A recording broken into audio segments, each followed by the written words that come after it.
વડોદરા પાસે આવેલા ખટંબાના 35 ફૂટ ઊંડા તળાવમાં કાર ખાબકતા સનસનાટી મચી ગઈ છે। આ કારમાં 4 જેટલા વિદેશી યુવાનો હોવાનું અનુમાન છે। કાર એટલી સ્પીડમાં હતી કે ફેન્સિંગ તોડીને તળાવમાં ખાબકી હતી।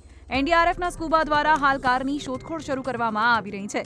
તળાવની તૂટેલી ફેન્સિંગ પાસે કારનો એક ટુકડો મળી આવ્યો છે। હાલ ફાયર બ્રિગેડ દ્વારા કારનું લોકેશન મેળવવામાં સફળતા મળી છે, પરંતુ ત્યાં સુધી હૂક પહોંચાડી તેને બહાર કાઢવામાં જોઈએ તેટલી જલ્દી સફળતા નથી મળી।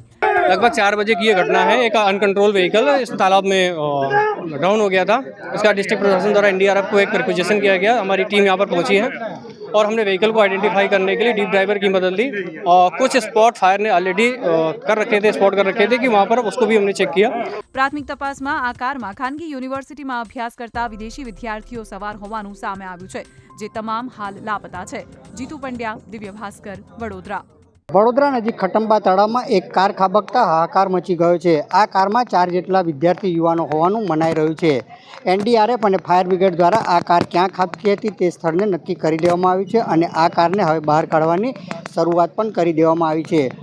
ગણતરીના કલાકોમાં આ કાર બહાર કાઢીને મૃતદેહોની કાર્યવાહી હાથ ધરવામાં આવશે। Jitu Pandya, Divya Bhaskar, Vadodara. Share and download કરો દિવ્ય ભાસ્કર એપ।